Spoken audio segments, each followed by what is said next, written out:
दर्शकों ब्रेक तो बाद ਤੁਹਾਡਾ ਸਵਾਗਤ ਹੈ ਜੀ ਡਾਕਟਰ ਸਾਹਿਬ ਵਾਲੇ ਅਗਲੇ ਸ਼ੋ ਤੋਂ ਪਹਿਲਾਂ ਅਸੀਂ ਆਪਣ ਜੋ ਦਰਸ਼ਕਾਂ ਦੇ ਫੇਸਬੁੱਕ ਮੈਸੇਜ ਨੇ ਉਹ ਲਵਾਂਗੇ ਸਾਡੇ ਕੋਲ ਦੋਨੋਂ ਸੈਗਮੈਂਟ ਤੇ ਕਾਫੀ ਸਾਰੇ ਫੇਸਬੁੱਕ ਮੈਸੇਜ ਨੇ ਅਸੀਂ ਸਭ ਦਾ ਬਹੁਤ ਸ਼ੁਕਰੀਆ ਅਦਾ ਕਰਦੇ ਹਾਂ ਪਹਿਲੇ ਸੈਗਮੈਂਟ ਤੇ 38 ਦੇ ਕਰੀਬ ਮੈਸੇਜ ਨੇ ਕੁਲਵਿੰਦਰ ਸਿੰਘ ਸਾਨੂੰ ਲਿਖਦੇ ਨੇ deeply ਕਨਕਲੂਸਿਵ of latest news Bikkar Singh ਲਿਖਦੇ ਨੇ ਕਿ ਸਤਿ ਸ਼੍ਰੀ ਅਕਾਲ ਬਾਦ ਸਿੰਘ ਫਤਿਹ ਬੁਲਾਉਂਦੇ ਨੇ ਸਾਨੂੰ ਵਾਹਿਗੁਰੂ ਜੀ ਕਾ ਖਾਲਸਾ ਵਾਹਿਗੁਰੂ ਜੀ ਕੀ ਫਤਿਹ ਬਾਦ ਸਿੰਘ ਲਿਖਦੇ ਨੇ if Khalistani would have done it it would have been like by Dilawar Singh CM was collected in a tumbler Badal deserves punishment later to Sikh tradition captain should not move on the same path remember one thing if you are descendants of Biyant then don't forget that we are descendants of Pai Dilawar Singh Captain should follow the path of truth. Truth always wins. जी नहीं बिल्कुल इन्होंने ठीक किया है कि ਅਸੀਂ ਤਾਂ ਫਿਰ ਵੀ ਇਹੀ ਆਸ ਕਰਦੇ ਹਾਂ ਕਿ ਭਾਈ read the writing on the wall ਕੰਧ ਤੇ ਲਿਖਿਆ ਪੜੋ ਜੀ ਦੋਸ਼ੀਆਂ ਨੂੰ ਸਜ਼ਾਵਾਂ ਦਿਓ ਅਜਾਈ ਖੂਨ ਖਰਾਬਾ ਨਾ ਕਰੋ ਪਰ ਜਿਸ ਕਿਸਮ ਦਾ ਇਹਨਾਂ ਦਾ ਵਰਤਾਰਾ ਗਵਾਂਢੀ ਦੇਸ਼ ਦੇ ਨਾਲ ਹੈ ਜੰਮੂ ਕਸ਼ਮੀਰ ਦੇ ਲੋਕਾਂ ਦੇ ਨਾਲ ਹੈ ਔਰ ਜਿਵੇਂ ਹੁਣ ਇਹ ਪੰਜਾਬ ਦੇ ਵਿੱਚ ਵੀ ਜੋ ਮਾਹੌਲ ਸਿਰਜ ਰਹੇ ਨੇ ਮੈਨੂੰ ਲੱਗਦਾ ਹੈ ਵੀ 2019 ਦੀਆਂ ਚੋਣਾਂ ਤੋਂ ਪਹਿਲਾਂ ਇਹਨਾਂ ਨੇ ਹੋਰ ਵੀ ਖੂਨ ਖਰਾਬੇ ਦੀਆਂ ਨੀਤੀਆਂ ਜਿਹੜੀਆਂ ਨੇ ਉਹ ਇੰਪਲੀਮੈਂਟ ਕਰਨੀਆਂ ਨੇ ਅਗਲੇ ਸੈਗਮੈਂਟ ਤੇ ਕਾਫੀ ਸਾਰੇ ਮੈਸੇਜ ਮਨਜੀਤ ਸਿੰਘ ਮਠਾਰੂ ਸਾਹਿਬ ਲਿਖਦੇ ਨੇ ਆਹ ਖਬਰ ਕਮਾਲ ਹੈ ਡਾਕਟਰ ਸਾਹਿਬ ਗ੍ਰੇਟ ਲੌਂਗ ਲਿਵ ਟੀਵੀ 84 ਜ਼ਿੰਦਾਬਾਦ ਐਂਡ ਬਾਦ ਸਿੰਘ ਸਾਹਿਬ ਲਿਖਦੇ ਨੇ ਕਿ fence will save us from Pakistan but who will save us from government terrorism no doubt and Manjeet Singh Mataru फिर दोबारा साल लिखते हैं कि Imran Khan as a cricketer जिंदाबाद as a prime minister of country Pakistan is marvelous man ji doctor साहब ਮਠਾਰੂ ਸਾਹਿਬ ਬਹੁਤ ਬਹੁਤ ਸ਼ੁਕਰੀਆ ਤੁਹਾਡੇ ਕਮੈਂਟ ਹਮੇਸ਼ਾ ਹੀ ਹੌਸਲਾ ਦੇਣ ਵਾਲੇ ਹੁੰਦੇ ਨੇ ਮੇਰਾ ਖਿਆਲ ਹੈ ਹੁਣ ਇਸ਼ੂ ਦੀ ਗੱਲ ਜੀ ਬਿਲਕੁਲ ਰਾਮਦੇਵ ਜੀ ਇੱਕ ਤੋਂ ਬਾਅਦ ਇੱਕ ਫਰਾਡ ਮੈਨੂੰ ਕੋਈ ਕਹਿਣ ਲੱਗਿਆ ਜੀ ਉੱਥੇ ਜਿਹੜੇ ਨੇ ਨਾ ਤੁਸੀਂ ਇੱਟ ਪੁੱਟਦੇ ਆ ਫਰਾਡੀਆ ਨਿਕਲਦੇ ਨੇ ਮੈਂ ਕਹਿੰਦਾ ਤੁਹਾਡੀ ਸਟੇਟਮੈਂਟ ਠੀਕ ਨਹੀਂ ਹੈ ਕਹਿੰਦੇ ਜੀ ਕਿਉਂ ਮੈਂ ਕਹਿੰਦਾ ਇੱਟਾਂ ਦੇ ਉੱਤੇ ਹੀ ਬੈਠੇ ਨੇ ਹੁਣ ਇੱਟ ਪੁੱਟਣ ਦੀ ਲੋੜ ਨਹੀਂ ਹੈ ਇਹ ਸਾਰਾ ਮੁਲਕ ਹੀ ਫਰਾਡੀਆਂ ਦਾ ਹੈ ਔਰ ਜਿਨ੍ਹਾਂ ਦੇ ਹੱਥ ਹਕੂਮਤ ਹੈ ਜਿਹੜੇ ਉਹਨਾਂ ਦੇ ਅੱਗੋਂ ਜਿਹੜੇ ਟੌਂਟ ਪਟੌਂਟ ਨੇ ਸਾਰੇ ਉਹ ਇੱਟਾਂ ਦੇ ਹੀ ਬੈਠੇ ਹੋਏ ਨੇ ਤੁਹਾਨੂੰ ਇੱਟ ਪੁੱਟਣ ਦੀ ਲੋੜ ਨਹੀਂ ਔਰ ਇੱਕ ਵੱਡਾ ਫਰਾਡੀਆ ਰਾਮਦੇਵ ਯੋਗਾ ਦੇ ਨਾਂ ਥੱਲੇ ਸਵਾਮੀ ਨਾਲ ਲਾਇਆ ਟੇਡਾ ਲਾਉਂਦਾ ਪੂਰਾ ਮਲਟੀ ਬਿਲੀਅਨ ਡਾਲਰ ਦੀ ਇੰਡਸਟਰੀ ਮੋਦੀ ਨੇ ਇਹਨੂੰ ਖੜੀ ਕਰਵਾ ਕੇ ਦਿੱਤੀ ਉਸ ਤੋਂ ਪਹਿਲੀਆਂ ਸਰਕਾਰਾਂ ਦੇ ਵੇਲੇ ਵੀ ਕਾਂਗਰਸ ਵੀ ਔਰ ਇਹਦੀ ਕਿੰਨੇ ਹਜ਼ਾਰ ਏਕੜ ਜ਼ਮੀਨ ਆਲਮੋਸਟ ਭਾਰਤ ਦੀਆਂ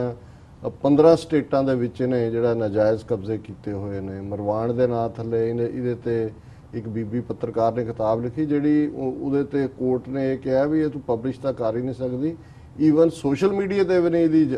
ਚਰਚਾ ਕਰ ਸਕਦੀ ਸੋ ਇਸ ਕਿਸਮ ਦਾ ਇਹ ਜਿਹੜਾ ਲਾਲਚੀ ਖੂਨੀ ਝੂਠਾ ਫਰਾਡੀਆ ਬੰਦਾ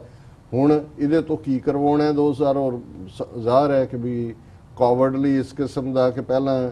ਕਾਂਗਰਸ ਸਰਕਾਰ ਦੇ ਵੇਲੇ ਕਰਪਸ਼ਨ ਬੜੀ ਹੋ ਗਈ ਔਰ ਇਹਦੇ ਨਾਂ ਥੱਲੇ ਜਿਹੜੇ ਇਹ ਰਾਮਦੇਵ ਅੰਨਾ ਹਜ਼ਾਰੇ ਇਹਨਾਂ ਨੇ ਆਰਐਸਐਸ ਨੇ ਕੱਢ ਕੇ ਲਿਆਂਦੇ ਨੇ ਤਾਂ ਬ੍ਰਾਂਡ ਐਂਬੈਸਡਰ ਬਣਾਇਆ ਹੋਇਆ ਆਰਐਸਐਸ ਨੇ ਰਾਮਦੇਵ ਨੂੰ ਉੱਥੇ ਬੈਠ ਗਿਆ ਦਿੱਲੀ ਦੇ ਵਿੱਚ ਔਰ ਬਾਅਦ ਜਦੋਂ ਐਡਮਿਨਿਸਟ੍ਰੇਸ਼ਨ ਨੇ ਐਕਸ਼ਨ ਲੈਣਾ ਚਾਹਿਆ ਤੇ ਫਿਰ ਉਹ ਸਲਵਾਰ ਕਮੀਜ਼ ਪਾ ਕੇ ਜਿਹੜਾ ਉਹ ਭੱਜਣ ਲੱਗਾ ਔਰਤਾਂ ਦੇ ਪੰਜਾਬੀ ਡਰੈਸ 'ਚ ਵੀ ਉਦੋਂ ਵੀ ਸਾੜੀ ਨਹੀਂ ਬੰਨੀ ਉਹ ਫੜਿਆ ਗਿਆ ਉੱਥੇ ਸੋ ਮਤਲਬ ਇਸ ਲੈਵਲ ਦਾ ਬੰਦਾ ਹੁਣ ਉਹਨੂੰ ਇਹ ਲੱਗਦਾ ਹੈ ਕਿ ਵੀ ਉਹ ਵੀ ਆਪਣਾ ਇਹ ਦਿਖਾ ਰਿਹਾ ਹੋਣਾ ਕਿ ਵੀ ਦੇਖੋ ਮੈਂ ਹੁਣ ਇੰਨਾ ਐਮਪਾਇਰ ਖੜਾ ਕਰਤਾ ਤੇ ਮੈਂ ਤਾਂ ਹੁਣ ਜਿਹੜਾ ਡਿਫਰੈਂਟ ਲਾਈਨ ਵੀ ਲੈ ਸਕਦਾ ਔਰ Ramdev offers to sell petrol diesel at ₹35-40 want campaign for BJP ਉਹਨੇ ਕਿਹਾ ਜੀ ਆ ਜਿਹੜਾ 80-90 ਰੁਪਏ ਦਾ ਦੇ ਪਰ ਲੀਟਰ ਵਿਕ ਰਿਹਾ ਪੈਟਰੋਲ ਤੁਸੀਂ ਜੇ ਮੈਨੂੰ ਦਿਓ ਮੈਂ ਤਾਂ 35-40 ਰੁਪਏ ਦਾ ਮਤਲਬ ਇਹ ਹੈ ਕਿ ਉਹ ਇੰਡੀਕੇਸ਼ਨ ਦੇ ਰਿਹਾ ਵੀ ਫੂਡ ਇੰਡਸਟਰੀ 'ਚ ਵੀ ਮੈਂ ਵੜ ਗਿਆ ਟੁੱਥਪੇਸਟ ਵੀ ਮੈਂ ਬਣਾ ਲਏ ਔਰ ਹਰਬਲ ਔਰ ਦੂਜੇ ਨਾਂ ਥੱਲੇ ਤੇ ਕਰ ਹੀ ਲਿਆ ਮੈਗੀ ਦਾ ਵੀ ਬੇੜਾਗਰ ਕਰਕੇ ਆਪਣਾ ਜਾਲੀ ਜਿਹੜਾ ਉਹ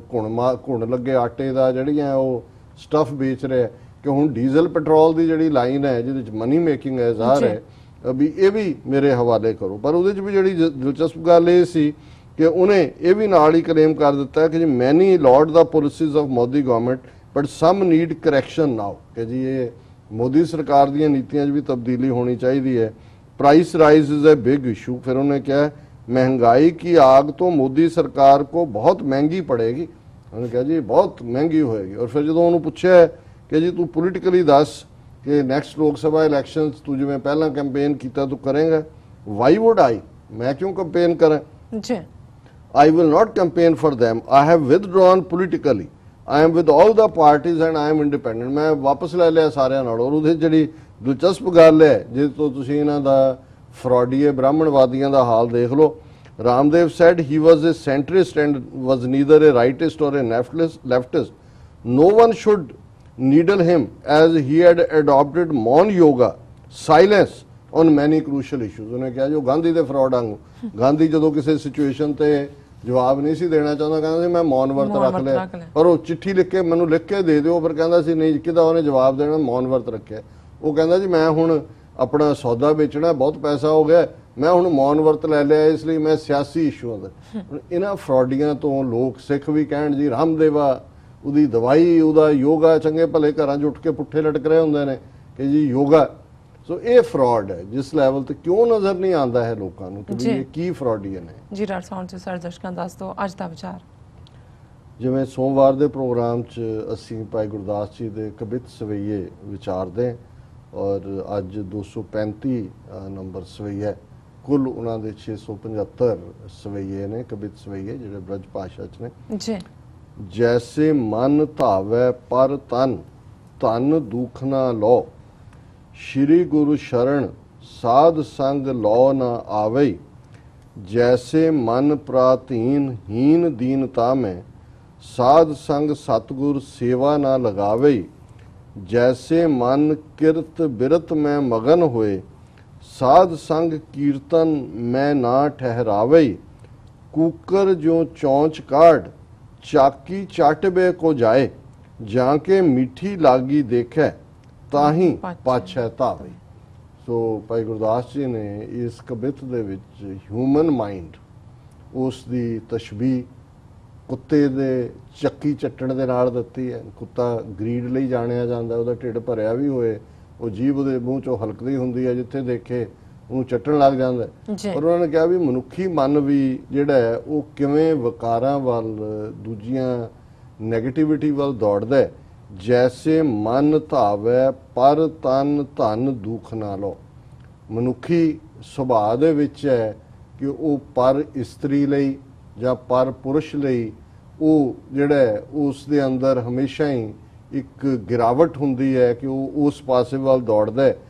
ਪਰ ਧਨ, ਦੂਸਰੇ ਦੇ ਧਨ ਨੂੰ ਕਿਵੇਂ ਮੈਂ ਆਪਣਾ ਬਣਾਵਾਂ, ਦੂਜਾ ਅਮੀਰ ਬਣ ਗਿਆ ਮੈਂ ਕਿਵੇਂ ਬਣਾ, ਜੇ ਮੈਂ ਭਾਈਵਾਲ ਹਾਂ ਤਾਂ ਉਹਦਾ ਹੱਕ ਕਿਵੇਂ ਖੋਹਾਂ। ਜੀ ਦੁੱਖ ਨਾ ਲਓ, ਦੁੱਖ ਨਾ ਕਹਿੰਦੇ ਨੇ ਨਿੰਦਿਆ ਨੂੰ,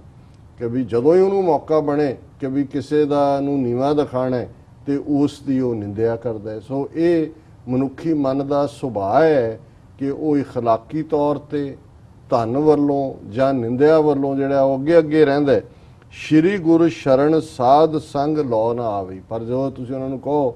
ਕਿ ਜੀ ਚਲੋ ਗੁਰਦੁਆਰਾ ਸਾਹਿਬ ਜਾਂ ਕਿਤੇ ਥੋੜਾ ਵਕਤ ਗੁਜ਼ਾਰੋ, ਤੇ ਅੰਦਰ ਤਾਂ ਕੋਈ 15 ਮਿੰਟ ਨਹੀਂ ਬੈਠਦੇ, ਉਦੋਂ ਵੀ ਘੜੀ ਦੇਖ ਰਹੇ ਹੁੰਦੇ ਨੇ ਜਾਂ ਲੋਕਾਂ ਨੂੰ ਦੇਖ ਰਹੇ ਹੁੰਦੇ ਨੇ ਮੱਥਾ ਟੇਕਣ ਵਾਲਿਆਂ ਨੂੰ, ਕਿ ਉੱਥੇ ਮਨ ਲੱਗਦਾ ਹੀ ਨਹੀਂ ਹੈ, ਦੂਸਰੀਆਂ ਚੀਜ਼ਾਂ ਵੱਲ ਮਨ ਦੌੜਦਾ ਹੈ, ਕਾਰੋਬਾਰ ਵੱਲ, ਧੰਦੇ ਵੱਲ, ਦੂਸਰੇ ਦੀ ਜਿਹੜੀ ਹੈ ਤੁਸੀਂ ਬੈਠ ਜਾਓ, ਯਾਰ ਬੈਠੇ ਹੁੰਦੇ ਨੇ ਘੰਟਿਆਂ ਬੱਧੀ ਗੱਲਾਂ ਗੱਪਾਂ ਕਰ ਰਹੇ ਨੇ, ਜਿਹਦੇ ਬਾਰੇ ਜੋ ਮਰਜ਼ੀ ਹੈ ਕਹੀ ਜਾਂਦੇ ਨੇ। ਉਦੋਂ ਨਹੀਂ ਕਿਸੇ ਨੂੰ ਲੱਗਦਾ ਗੁਰਦੁਆਰੇ ਜੇ ਕਿਤੇ ਘੜੀ 2 ਵਜੇ ਭੋਗ ਪੈਣੇ 2:05 ਤੇ ਹੋ ਜਾਏ ਤੇ ਉਹ ਫਿਰ ਸੈਕਟਰੀ ਨੂੰ ਜਾ ਕੇ ਠੂੰਕੇ ਮਾਰ ਰਹੇ ਹੁੰਦੇ ਨੇ ਜੀ ਲੇਟ ਕਿਉਂ ਭੋਗ ਪਾਓ ਭੋਗ ਪਾਓ।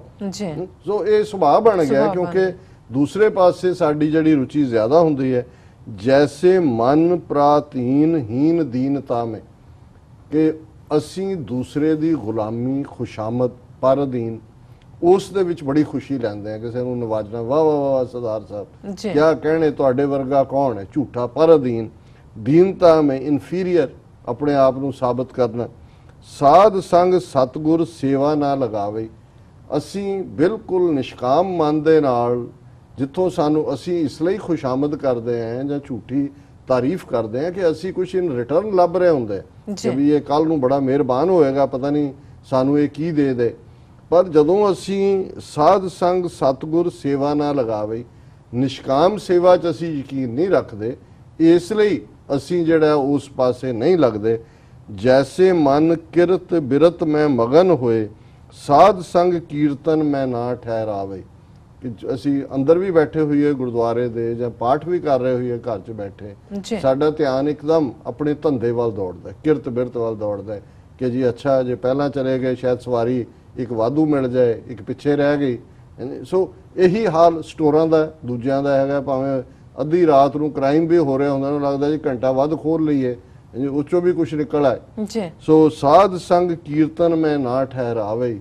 ਪਰ ਜੇ ਤੁਸੀਂ ਉਹੀ ਜਿਹੜਾ ਮਨ ਦੌੜ ਰਿਹਾ ਹੁੰਦਾ ਹੈ ਪਰ ਸੰਗਤ 'ਚ ਬੈਠਿਆਂ ਵੀ ਰੱਬ ਦੀ ਕੀਰਤ ਸਿਫਤ ਸਲਾਹ ਨਾਲੋਂ ਦੂਸਰੇ ਪਾਸੇ ਦੌੜ ਰਿਹਾ ਹੁੰਦਾ, ਤੇ ਅਖੀਰ 'ਚ ਭਾਈ ਸਾਹਿਬ ਕਹਿੰਦੇ ਨੇ ਸੁਭਾਅ ਮਨ ਦਾ ਕੀ ਹੈ, ਕੂਕਰ ਜੋ ਚੌਂਚ ਕਾੜ ਚਾਕੀ ਚਾਟਵੇ ਕੋ ਜਾਏ, ਕਿ ਕੁੱਤਾ ਜਿਹੜਾ ਹੈ ਉਹ ਜਿਵੇਂ ਜੀਭ ਕੱਟ ਕੇ ਜਦੋਂ ਚੱਕੀ, ਹੁਣ ਤਾਂ ਜੇ ਨਵੀਂ ਜਨਰੇਸ਼ਨ ਨੂੰ ਸਮਝਾਉਣਾ ਹੋਏ ਚੱਕੀ ਕੀ ਆ ਉਹਨਾਂ ਨੂੰ, ਹਾਲਾਂ ਉਹਦੀ ਟ੍ਰਾਂਸਲੇਸ਼ਨ ਸਟੋਨ ਮਿਲ ਕਰ ਦੇਣਾ ਦੇਖੀ ਨਹੀਂ ਹੈ, ਪਰ ਜਦੋਂ ਤੁਸੀਂ ਚੱਕੀ ਚੋਂ ਪੀ ਲੈਂਦੇ ਹੋ ਉਸ ਨੂੰ, ਤੇ ਫਿਰ ਵੀ ਉਸ ਦੇ ਜਿਹੜਾ ਹੈ ਉਹਦੇ ਨਾਲ ਕੋਈ ਨਾ ਕੋਈ ਮਾੜਾ ਮੋਟਾ ਆਟਾ ਲੱਗਾ ਰਹਿ ਗਿਆ ਜਾਂ ਦੂਜਾ। ਤੇ ਉਹ ਕੁੱਤੇ ਬਾਰੇ ਇਹ ਪੁਰਾਣੇ ਸਾਰੇ 'ਚ ਈਡੀਅਮ 'ਚ ਭਾਈ ਗੁਰਦਾਸ ਜੀ ਨੇ ਇੱਕ ਹੋਰ ਥਾਂ ਤੇ ਵੀ ਯੂਜ਼ ਕੀਤਾ ਹੈ, ਕੁੱਤਾ ਰਾਜ ਬਹਾਲੀ ਹੈ ਮੁੜ ਚੱਕੀ ਚੱਟੇ, ਕਿ ਵੀ ਕੁੱਤੇ ਨੂੰ ਤੁਸੀਂ ਤਖਤ ਦੇ ਉੱਤੇ ਵੀ ਬਿਠਾ ਦਿਓ ਪਰ ਉਹਦਾ ਜਾ ਕੇ ਜੀਭ ਕੱਟ ਕੇ ਜਿਹੜਾ ਚੱਕੀ ਚੱਟਣ ਦਾ ਹੈ ਉਹਦਾ ਸੁਭਾਅ ਹੈ ਉਹ ਨਹੀਂ ਜਾਏਗਾ। ਇੱਥੇ ਉਹਨਾਂ ਨੇ ਮਨ ਨੂੰ, ਇਨਸਾਨ ਨੂੰ ਕਿਹਾ ਵੀ ਤੂੰ ਕੁੱਤਾ ਹੈ ਔਰ ਤੂੰ ਇਹ ਸਾਰੇ ਵਿਕਾਰਾਂ ਦੀ ਚੱਕੀ ਚੱਟਣ ਤੇ ਹੀ ਰਹਿੰਦਾ ਹੈ। ਕੂਕਰ ਜੋ ਚੌਂਚ ਕਾੜ ਚਾਕੀ ਚੱਟ ਵੇ ਕੋ ਜਾਏ, ਜਿਵੇਂ ਚੱਕੀ ਚੱਟਣ ਨੂੰ ਜਾਂਦਾ ਜਾਂ ਕੇ ਮਿੱਠੀ ਲਾਗੀ ਦੇਖੇ ਤਾਂ ਹੀ ਪਾਛੈ ਧਾਵੇ। ਇਸੇ ਤਰ੍ਹਾਂ ਜਿਹੜਾ ਮਨੁੱਖੀ ਮਨ ਹੈ ਜਿੱਥੋਂ ਉਹਨੂੰ ਲੱਗਦਾ ਵੀ ਇਹ 'ਚੋਂ ਕੋਈ ਰਸ ਨਿਕਲ ਸਕਦਾ ਹੈ ਉਹ ਉਸ ਚੀਜ਼ ਦੇ ਪਿੱਛੇ ਦੌੜ ਪੈਂਦਾ, ਔਰ ਉਹ ਤੇ ਉਸ ਦੇ ਵਿੱਚ ਔਰ ਉਸ ਕੁੱਤੇ ਦੇ ਵਿੱਚ ਜਿਹੜਾ ਚੱਕੀ ਚੱਟਦਾ ਕੋਈ ਫਰਕ ਨਹੀਂ ਹੈ। ਇਹ ਅੱਜ ਦਾ ਵਿਚਾਰ ਜੀ। ਰਾਜ ਸਾਹਿਬ ਤੁਹਾਡਾ ਬਹੁਤ ਬਹੁਤ ਸ਼ੁਕਰੀਆ, ਤੁਸੀਂ ਅੱਜ ਦੇ ਅਹਿਮ ਇਸ਼ੂ ਤੇ ਅੱਜ ਦਾ ਵਿਚਾਰ ਸਾਡੇ ਦਰਸ਼ਕਾਂ ਨਾਲ ਸਾਂਝਾ ਕੀਤਾ। ਇਸ ਨੇ ਆਪਣੇ ਵਿਊਅਰਸ ਕੋਲ ਲੈਣੇ ਇਜਾਜ਼ਤ। ਵਿਊਅਰਸ, ਸਾਡੇ ਪ੍ਰੋਗਰਾਮ ਦਾ ਸਮਾਂ ਇੱਥੇ ਸਮਾਪਤ ਹੁੰਦਾ। ਤੁਸੀਂ ਆਪਣੀ ਰਾਏ ਤੇ ਸੁਝਾਅ ਸਾਨੂੰ ਭੇਜਣਾ ਭੁੱਲਣਾ ਸਾਡੇ ਇਸ ਪਤੇ ਤੇ sos@tv84.tv ਤੇ ਅਸੀਂ ਆਪਣਾ ਪ੍ਰੋਗਰਾਮ ਲੈ ਕੇ ਫਿਰ ਦੁਬਾਰਾ ਤੁਹਾਡੇ ਸਾਹਮਣੇ ਆਵਾਂਗੇ। ਤਦ ਤੱਕ ਲਈ ਮੈਨੂੰ ਤੇ ਪਨਾਰ ਸੁਣਾ ਗਿਆ ਦਿਓ। ਦੇਖਦੇ ਰਹੋ TV84, ਬੁਲਾ ਦਿਓ ਫਤਿਹ। ਵਾਹਿਗੁਰੂ ਜੀ ਕਾ ਖਾਲਸਾ, ਵਾਹਿਗੁਰੂ ਜੀ ਕੀ ਫਤਿਹ।